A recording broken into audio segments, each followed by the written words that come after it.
Welcome to the Neurodiversity and Higher Education podcast. My name is Ryan Palm, and I am the Executive Director of the Brad McGarry Center for Neurodiversity at Mercyhurst University in Erie, Pennsylvania. I'm joined by a trio of amazing students from our program who are helping with the behind-the-scenes element of this production. More to come about them at a later date. This podcast aims to be a resource for those who are interested in the intersection between neurodiversity and higher education. Whether you are a prospective student, family member of a student, or someone working within the sector, we're glad you're here. Over the coming months, we will bring on a variety of thought leaders on topics relating to neurodiversity and higher education, with a particular emphasis on the transition into higher education and the transition from higher education into the workforce. We very much welcome your feedback on suggested topics, speakers, or thoughts on our episodes.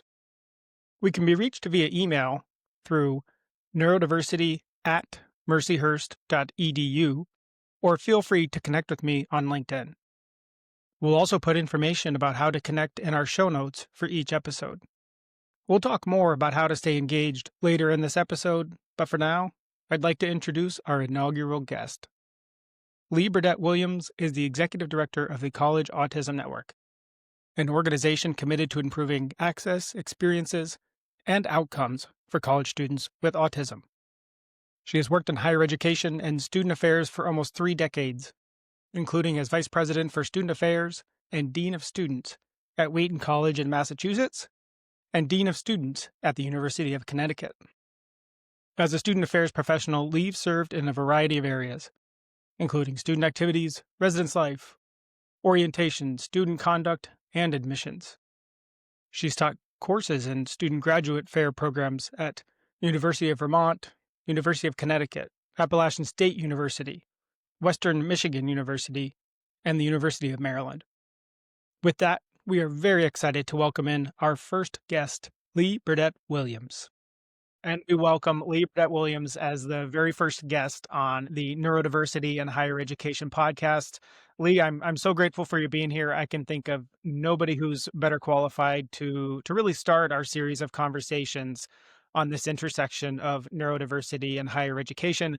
I've read a bit about your background here, but I'm wondering if you might start our conversation today by telling me one thing that perhaps is not in your background or your bio that's on the website that you think is relevant or impactful for your current role. Well, thank you for having me, Ryan. I'm very honored to have this opportunity. My background, what's articulated in my bio and elsewhere, is that I have come out of this student affairs background. But recently I've been thinking about my earliest professional experiences right after college, where I worked for the Department of Mental Health for the state of Massachusetts in a residential facility, what were then called emotionally disturbed, mentally retarded clients, EDMR, that was the facility.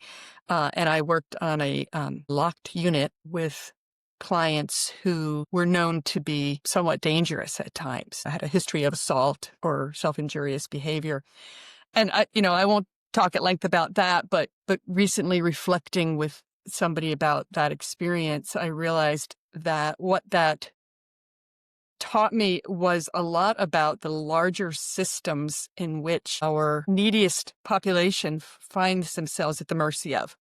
I spent a while at Danvers State Hospital, which was sort of a terrifying place, and then John T. Berry Rehabilitation Center in North Reading, Mass.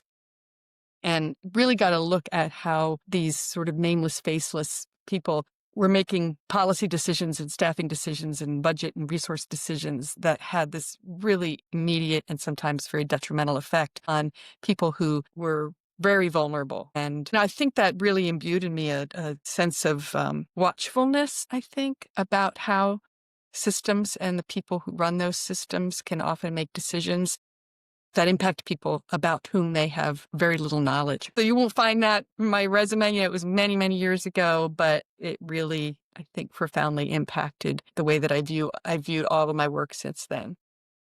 That's wonderful. Thank you for sharing, and that's incredible work. And I think as we move through the conversations we'll have as part of this podcast, we'll see a lot of interesting backgrounds that got us to where we are today and many different stops along those journeys. And I appreciate you sharing that. You are certainly one of the most empathetic and caring people that I've worked with professionally. And I know that your your role with CAN, we'll talk about here in a moment, is I think very much rooted in much of your background and in your experience, including what you just shared. So thank you again for sharing that. So as I mentioned in the intro, you are the executive director of the College Autism Network, hereby frequently referred to as CAN going forward in our conversation today. Would you tell me a little bit about the role of the College Autism Network and how it really has evolved since its inception? Sure. Well, CAN, as you might know, was founded by Brad Cox, who, in the mid 20 teens was a professor of higher education at Florida State University. And like a lot of people who get into this work, Brad's interest was piqued when his own son was diagnosed with autism. Brad, being a higher ed professor, the filter through which he viewed his family's future was through higher ed. It was like, well, where's my son going to go to college? And that really is what got him interested in looking at the kind of research that was being done about autistic college students and how colleges and universities do or do not support autistic students. And, I had come at this from sort of a different perspective, being someone who worked in student affairs. And Brad and I connected through a mutual colleague and realized that we had a lot of similar interests. And I was really interested in how to support colleges and universities to kind of build their own internal capacity to better support these students. And so Brad and I kind of partnered up. CAN was really his baby, but I kind of stepped into this training role, and we started working together as volunteers. So there's no budget. We were a nonprofit organization, but we really had no staff. We had no big funders or anything like that. What we did have was this growing awareness of how there were these programs and people across the country who were doing this work and this sort of micro level. And we really felt like, man, those folks need to connect with each other. And actually, Brad McGarry had, I think, a similar idea at Mercyhurst. And so I remember seeing something about a Mercyhurst conference that Brad had put on in 2015. I was like, wow, who is this guy? And can we do that? And can we, kind of open it up? Because, Brad McGarry's focus, of course, was always sort of thinking about employment and how do we get students to kind of move on. And my interest was more like, what's happening on campus that makes a difference? So we invited a group of people, everybody we could find who was doing this work, to come to Burlington, Vermont in 2017. And that was our first summit. And we had about 70 people show up. And so CAN was still this kind of vague, it wasn't vague in Brad Cox's mind, but like we were just trying to figure out, like, what even is this? And what we heard was people really wanted connection with one another. Once they met these other people doing similar work, they wanted an opportunity to stay in touch with them throughout the year. And that really started to morph CAN into something of a membership association. And so, Brad and I were like, oh, we should have memberships. We should have dues. So we really built this from the ground up. Brad really focused on the research end of things, and my focus being more on the sort of training and outreach, although he did plenty of that as well. And, every year we've put this summit on and more people have come, and we've built essentially a membership association, a nonprofit association with about 1,000 members who are on campus. They're in independent programs, they're employers, employment specialists, they're families, they're self-advocates, they're graduate students, they're researchers, and they all have this one thing in common, right? They're really interested in how we can help an autistic college student have a better chance of succeeding. And that's what unifies us. And so our mission is literally almost word for word the same mission that Brad came up with in 2016. And it was a brilliant mission because it's allowed us to grow in a lot of terrific ways. And the other thing that I'll say is that our partnership with the Frist Center at Vanderbilt University has been really essential for us, because that was when we started to actually have some funding, and we could go from having just a volunteer workforce to me being in a staff position and being able to dedicate the time and energy needed to grow CAN. That's fantastic. That's a great recap of an amazing history.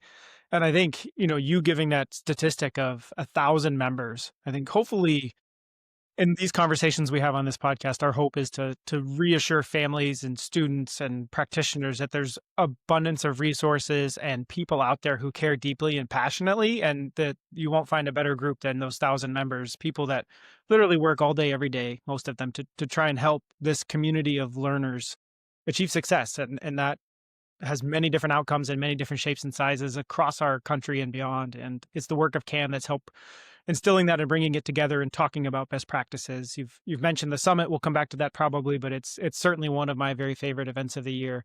And we're not that far off from it now. I'm sure you're knee deep in planning for that moment. Right, right. It's about 6 weeks. Yeah. Yeah. So I'm so grateful for you taking the time. When I think about the space that we're talking about, right, the support of autistic and neurodivergent college students, from your perspective and years in this space, and again, I think there's not many people who are more qualified to speak on this topic.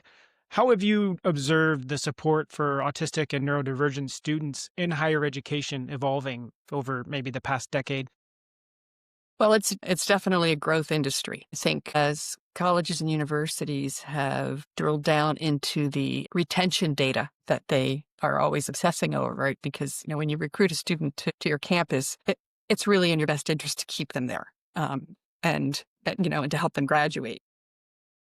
Colleges and universities, all but the most selective, everybody else, the 99%, are always concerned about retention and always looking for ways to enhance their recruitment efforts. So I think what we've seen over these past 10 years is an awakening of the possibility of recruiting more neurodivergent students. And then, of course, immediately on the heels of that, it's like, well, then how do we keep them enrolled? How do we move them to graduation?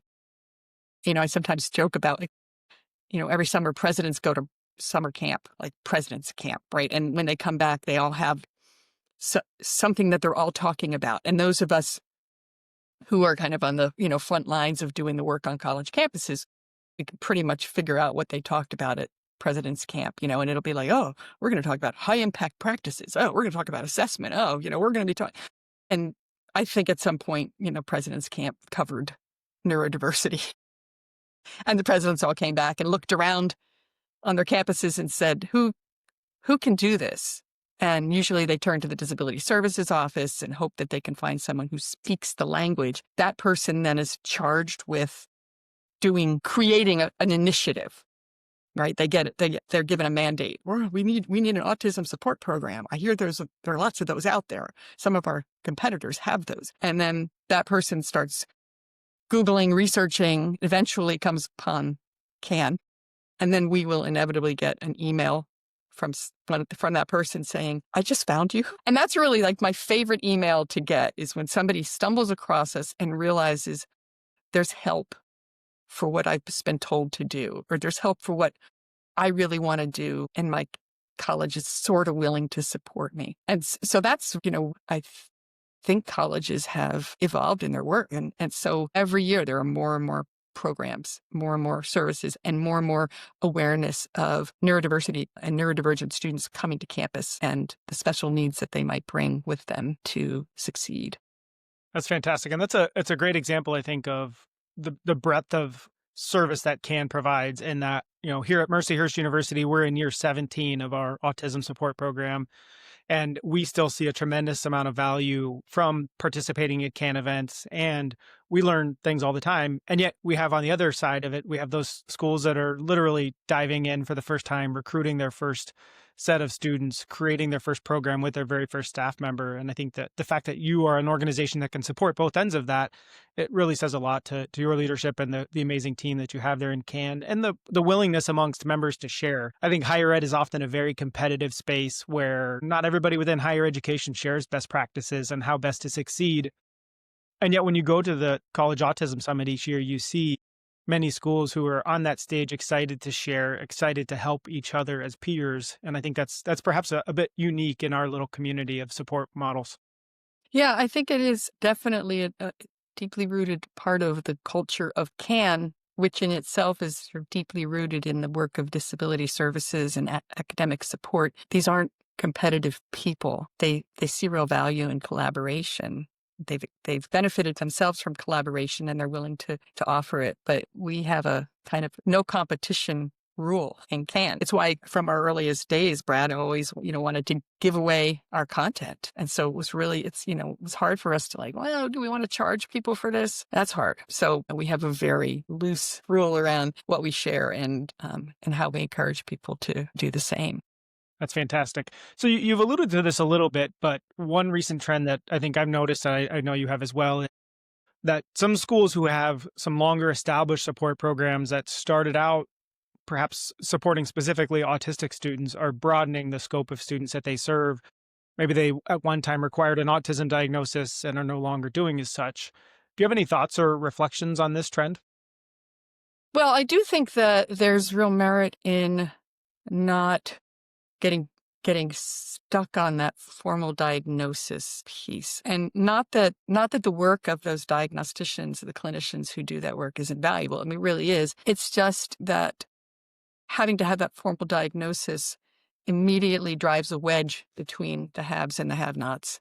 The families that are really struggling to find the resources just to put, sneakers on their kids. They're not going to have $2,500 to give to a tester to confirm what those parents might already know.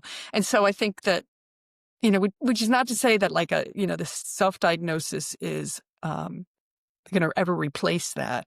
But I think that people recognize neurodiversity more broadly now. And you don't have to have that document that tells you that, I seem to be different from other people. The things that work for my classmates don't work for me. I seem to struggle with some of my communication goals and my social goals. And maybe there's a reason for that isn't just me being not a good person or not smart enough. So I do think that campuses I don't know that all of them are. I think they're still in the disability field need to have documentation. But I think that in the neurodiversity world, that is becoming less of a requirement. Gotcha. Thanks. So in your experience, would you be willing to share some of the common barriers or challenges that autistic or neurodivergent students face when transitioning from high school to college? Yeah. We think about and talk about and work on that a lot. And the motivation for thinking and talking about it a lot actually comes from a lot of our program directors who feel like if we could just get upstream of the decision to come to college and enroll in this program, we could save ourselves and our students and their families a lot of heartache. And so how do we get upstream? So I think one of the biggest challenges for families, one of the real barriers is a lack of understanding of that transition, right? Of the service cliff that we talk about all the time. High school is very different. The legal expectations are very different. It's an American right, at least today, that children have access to a free and appropriate public education. And so to make that happen, to honor that right, high schools, K-12, goes to great lengths to help those students succeed. And so, extensive modifications to the classroom experience, extensive modifications to behavioral challenges, even like paying for a child to go to a different school, a private school that's a better fit for their particular needs. So that's the water that families are sort of swimming in, the IEP world, that 504 world, like whatever we have to do, we'll do it. Do you need a personal care attendant? We'll do that. Do you need one-on-one instruction? We'll do that. Right. And I think for some families, it just doesn't occur to them that college is going to be any different. But then they get to college and there's no longer a kind of constitutional right to that education, right? Higher education is a privilege, not a right. And so colleges get to be a little more discerning or thoughtful in how they deliver. What they will not do is modifications, but what they deliver, these sort of accommodations. And the accommodations are really focused on what barriers the institution may be presenting to a student who has a disability, and then how can we remove that barrier. It's not about guaranteeing the success and providing whatever the student needs to be successful. So I just think that's a bucket of cold water in the face for a lot of families. And I've seen that as a dean of students myself, these families that are just bewildered at this shift and what they see as a real letdown for, and they blame the college, the university's not doing enough. And the university's like, we're doing what we're supposed to do.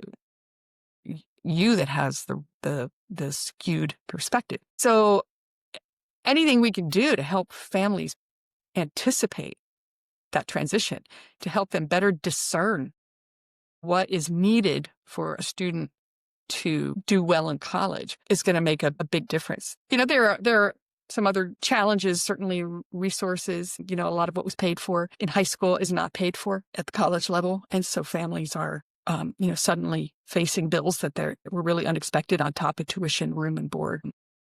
So I would say those two things, sort of just a lack of understanding of how things are different in college, and then the resources that families are expected to provide for themselves financially. Yeah, that's some really great feedback. And again, some of the things we're hoping to cover in this podcast series is some of those big picture concepts and topics that families should be thinking about probably early in that transition, right? Don't wait until you start college visits to start thinking of what questions you should be asking. Many of those questions can be asked early on, and there's more and more resources every month, it seems, on that transition piece. And there's really good people, from consultants to colleges and universities and other nonprofit organizations, who are just trying to get the basic information out there for families, because it is a massive transition and there are many unique elements to it. And there's even unique elements from one school to the next, and large school versus small school, and which coast you're on. It's there's so many variables in those scenarios. And so, it's very well articulated, and I think is really important. Yeah, exactly. And if your student wants to major in engineering, one of the things that you'll do is like look up the schools that are best in engineering. If your student wants to play soccer at the Division III level, you're going to look at the soccer programs at a number of small colleges. Just like you said, there's real variation across different institutions and how well they do that. There's going to be that for disability services and autism and neurodiversity support. But I think there are families that just sort of go into this assuming that every college is going to provide a similar level of support and be just as good at it as any other institution. And so they don't think to ask, are you good at this? And some colleges are much better at it than others. I always see Mercyhurst show up, lists of schools to look at for your neurodivergent student, because you all do a lot of really great work and you've been doing it a long time. You probably have competitors who this is just not a priority for them. But a student is just as likely to end up at one of those as at Mercyhurst if the family isn't doing the kind of research they need to do. Yeah, that's fantastic. And that transition is something I wanted to ask you about. So CAN has for many years been this great resource for showing off schools that do a great job in supporting neurodivergent students. And there's many of them all over the country. And again, all different shapes and sizes. I often say, here at Mercyhurst, we have, 2,700 students, but there's also a great program in Columbus, Ohio at Ohio State where they have, 50, 60,000 students at their university, right? So it truly comes in all shapes and sizes. But I wondered if you'd talk about two things. One being the CAN's Autism Inclusive Campus Designation Initiative, and also the database that you have on the CAN website that I think is just such a great resource for families to start with if they're of that mindset that, one of the top priorities is how do I find a school that is supportive for my student, and then move into the next level of searching.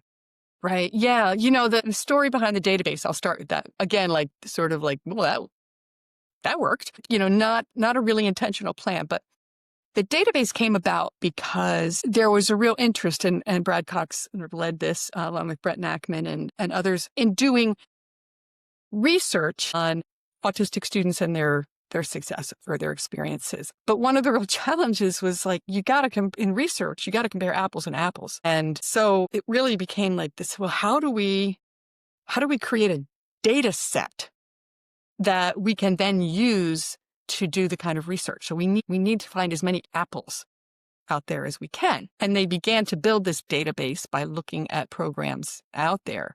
And they had criteria for their apples. And they came up with, I think it was under 100 programs out there that kind of met their criteria, maybe even fewer. At the same time, there was another effort going on to do something similar, but theirs was like and we're going to charge people to have access to our database. And we are like, we're not charging people. This is a great database. We should just make this public. And so we did. But it was a research-driven database creation. But people found it, as you said, really helpful. Like they were looking at these programs saying, Mercyhurst, oh, Western Kentucky, oh, Marshall University, oh, RIT. And so it just kind of almost accidentally became one of our most valuable resources. And then other programs that were not in that original database started finding out about the database. Why aren't we in it? I think it was President's Camp again, like, why aren't we listed here? And they started contacting us. And so they were like, well, I guess we could add people to it. We could add programs to it. And so we just made public the criteria for inclusion in the database, which are really pretty minimal, right? Like you got to have an autism program. We decided it's got to serve at least 50% autistic students because the neurodiversity programs could be much broader. And you've got to have a website, right? So that we can put it in the database and contact information. And so it grew. And now I think we've got like 160 or so programs. And there are others out there that are not in the database and should be, but they kind of haven't found us and we haven't found them yet. So yeah, it is a great resource and a great place for families to start a search because you can sort it by geographic region. You can sort it by size. The Autism Inclusive Campus designation, a little backstory on that was that we got connected with, I can't remember how, with As I Am. And As I Am is the national charity in Ireland, national autism charity, as it's called, they call nonprofits charities. And they're great. And the guy who started As I Am's name is Adam Harris. One of the things that he wanted to do was really push campuses to become more inclusive. And so they created this whole accreditation process for campuses. And it's a really extensive process and it's very costly because it involves a lot of staff. And we really liked this idea of looking at a whole campus more broadly, not just disability services or student support services. And we wanted to partner with them, but we really couldn't replicate the breadth and depth of what they do. That's just not who we are. And so we talked about a kind of modified version of that. It's not an accreditation process. The Think College folks who do a lot of great work from the National Coordinating Center for Inclusive Post-Secondary Programs, they've developed a whole accreditation process.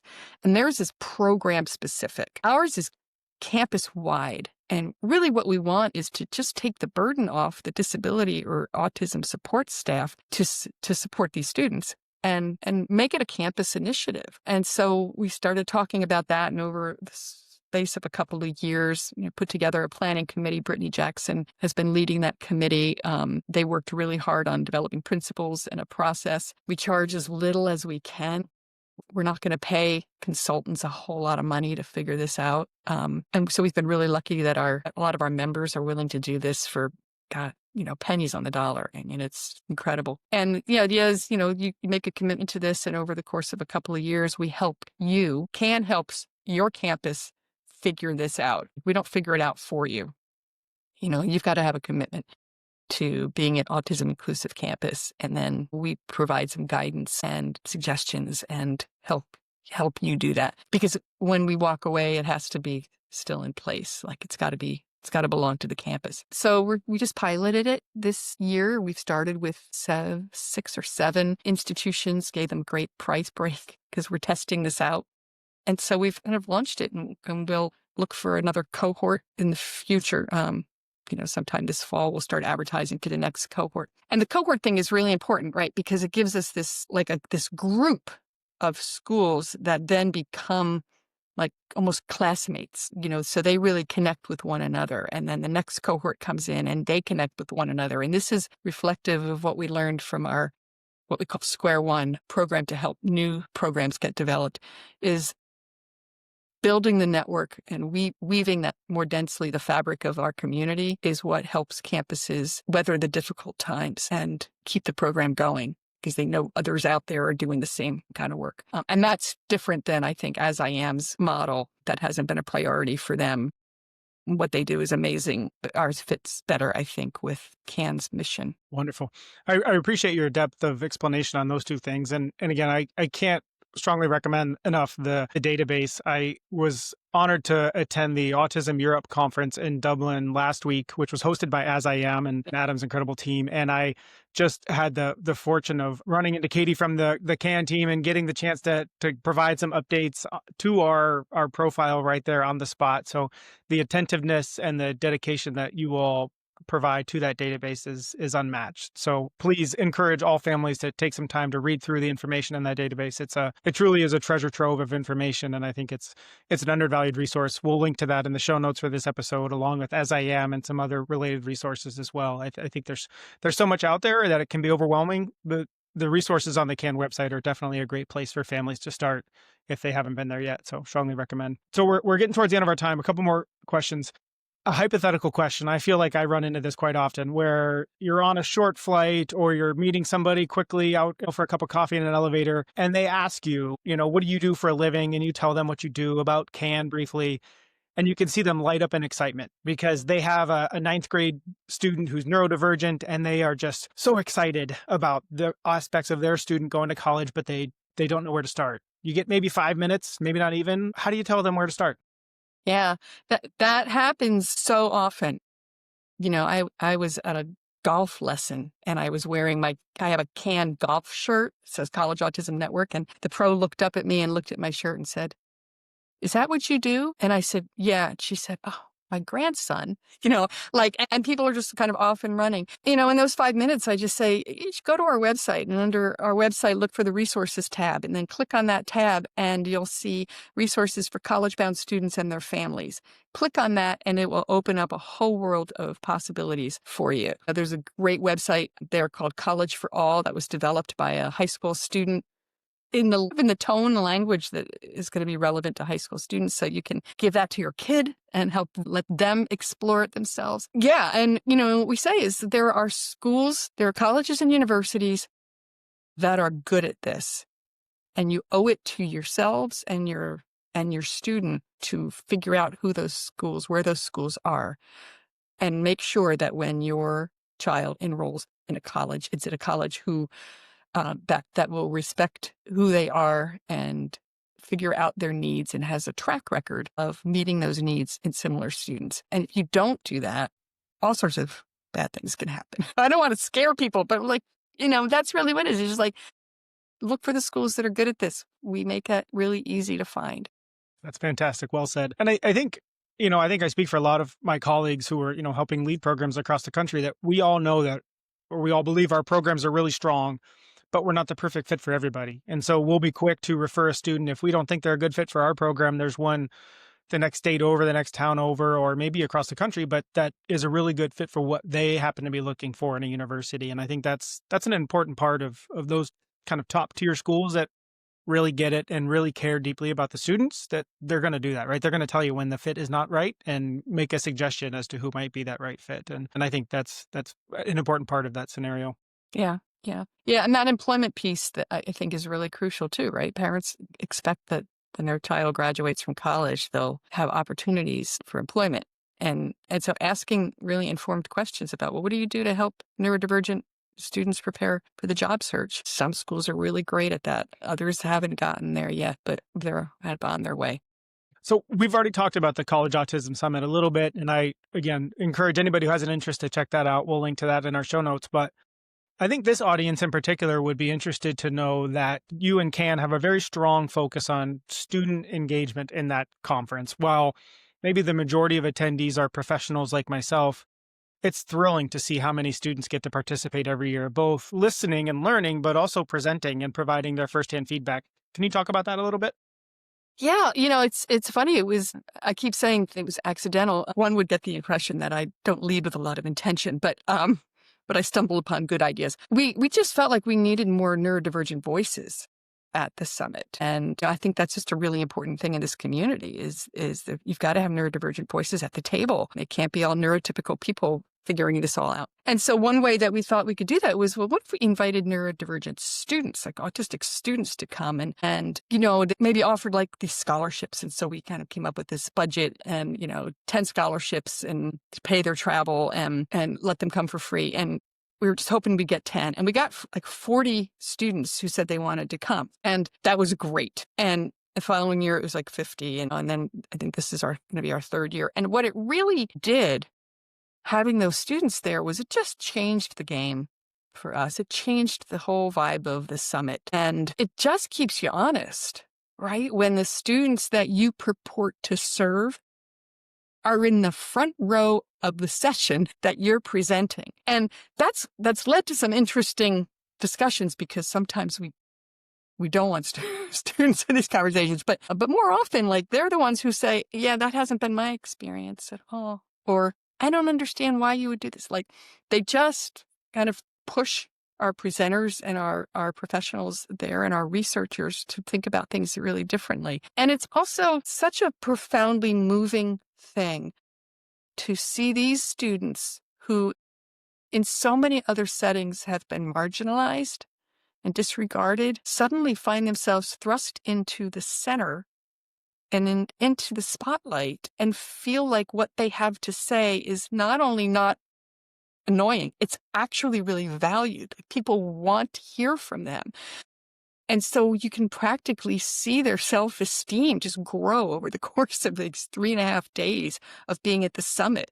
And it's why a number of them come back the second year, because they feel like, finally, like, this is a place where I'm safe and I'm respected, and these people get me. And, not only do they get me, but they actually care pretty deeply about me. So that's been, an amazing transformation for the summit over these last few years. Yeah, it's fantastic. And I mean, I can distinctly remember the pride that we had on our team when we saw, one of our students, Brady, participating in the student panel last year, right up on a stage in front of hundreds of people in a big ballroom. Like, what an intimidating moment that is for anyone. And they got up there and they had just a most incredible conversation, and they represented their institution so well. And that, again, is an experience that they will take with them all their life into job applications and interviews, into grad school work, everything. And the opportunity that CAN has given through, the student participation in the conferences, I think is incredible. And I'm thrilled to see it continue. We've got, I think, 4 of our students this year that are joining us for the event in November. So we're really excited to get them the chance to see the summit for the first time and hear about all their learning. So it's a great feature for sure. Yeah, it's been great. And I think, that the idea of them being out on the stage like that, the amount of thought and preparation that goes into getting them ready for that is very intentional. And I give big props to the planning team members who take that on, because, it could go not well, right? And so you really have to, and it models, I think, for all of us, how amazing our students can be when they are sort of properly prepared and encouraged to do something that's really outside of their comfort zone. Yeah, well said. So we've talked a lot about CAN in this conversation, but I'm going to ask you to kind of forget about CAN or maybe your own research. Can you give me a resource or two that you would recommend to families who are starting this journey, whether it's the transition into college, the transition out of higher education into what comes next? Any, top resources that come to mind? Well, yeah. We have a great partnership with a guy named Matt Gunter, who has created a sort of a little business called College Ready, college-ready.com. It's a great website with good resources. And one of the things that Matt and I have done is, we've developed this whole college readiness for neurodivergent students workbook. And Matt has created a YouTube channel, which I always, in that 5-minute pitch to somebody, I'll say, go to YouTube and subscribe to Inclusive Academia, because you'll find there's recordings of Matt's interviews with program directors and other experts in this field. And if you're starting to think about a college for your student, this is a way to avoid having to fly all over the country to visit them. Like, meet some of these directors and find out what they do in their programs, what makes those programs special. So that's just I think a really, really powerful resource. And I think, what the Frist Center for Autism and Innovation is doing at Vanderbilt is excellent around the employment transition. And so, anything, follow the Frist Center on social media, and you'll see the sorts of things that they've done. Like an example is Sandy, which stands for something. The D is driving, right? It's a driving simulator for autistic people. It's technology. And that's what the Frist Center does, like using engineering and technology to make employment more possible for people who are autistic. So I think those are really important resources that are out there that I hope people will take advantage of. Those are great suggestions. I wholeheartedly endorse both of them, and had the chance to chat with Matt on a recording a few weeks back, and certainly the information coming out of the Frist Center is amazing. I go down a bunch of rabbit holes with the fun things that they send. That the technology is a particular interest to me, and it's exciting to see the investments being made in that space. Technology to support individuals with disabilities in many different aspects of life, both directly in the educational setting and adjacent to it. Something like driving, I think, it's game changing, and will continue to improve the lives of the students that we help support. So that's fantastic. Great recommendations. One other thing that I would just say is the work of top college consultants, Eric Endlich. Not every family can afford to hire a consultant, and the ones who specialize in schools that excel at supporting autistic students can be pretty pricey. But there's a Facebook group that they run that's got like 35,000 members called Parents of College-Bound Autistic and ADHD. You can find that link. And it really is, it's just parents providing good information for other parents, and it's free. And I lurk there, and I have learned a ton from those parents. And it really has helped shape some of our initiatives with CAN, because we'll see themes arise with these families that are really struggling to help their kids be successful. That's a great recommendation. Both Eric and his team, they do incredible work. And while they obviously offer paid consultant services, the amount of content that they give away for free is really incredible. And Eric himself, I don't think he sleeps. He is constantly creating content and posting and sharing. And it's remarkable the output that he himself is providing to this community. And he's one of the top resources I constantly recommend. And there's no doubt about that. And then, we know there's many people involved who want to learn more about the many aspects of the topics we discussed today. So we'll definitely include so many of these resources in the show notes for this episode. As we've mentioned, there's a team of students in our Center for Neurodiversity and Autism Initiative who are helping with the behind the scenes element of this podcast. So this is their homework assignment to help make sure that they're capturing all the great resources that you've discussed, Lee. And we want to make those available to families as easy as possible, because there is a lot out there, and it can be overwhelming at times, but starting in the right spots, I think, is really the path to success. And we've talked about a lot of those key pieces today. So Lee, I'm truly grateful for you spending some time with me today. I know it's a busy time with the summit upcoming and many other things going on. So I'm grateful for your time, and I look forward to seeing you a few weeks in Pittsburgh. Thank you, Ryan. Thanks for this opportunity. We are very happy to have you as part of the CAN community and leading the Mercyhurst work. So good on you. Thanks so much for joining us on this inaugural episode of Neurodiversity in Higher Education. We hope that you'll stick around, subscribe to our show, share it with friends. Also, check out our YouTube channel, where you can find the video version of this podcast and see our smiling faces, along with some graphical overlays from our amazing team of talented students working behind the scenes. We have much more to share. We have future episodes coming shortly. We're also creating a newsletter titled Neurodiversity in Higher Education, where we'll share some feedback from the podcast, we'll share resources, studies that may be of interest, and other findings from our podcast team. You can learn more about how to subscribe in the show notes for this episode. I would also encourage you to visit a couple links. Number one is our website on the Mercyhurst University website, mercyhurst.edu/neurodiversity. The second would be to check out our LinkedIn profile. You can search for the Brad McGarry Center for Neurodiversity. We're posting information there regularly, and we would love to stay connected with you in that resource. Finally, please feel free to email us. We would love to hear feedback on the episode, hear what your thoughts are, hear what recommended topics you would like us to cover. If you have suggestions for speakers or you would like to appear on our show, please feel free to reach out. We can be reached via email at neurodiversity@mercyhurst.edu. Mercyhurst is spelled ERCYHURST. Again, neurodiversity@mercyhurst.edu. We'd love to hear from you. Thanks very much for joining. Subscribe, rate, review, all of those things, and we look forward to catching up with you next time. Carpe diem.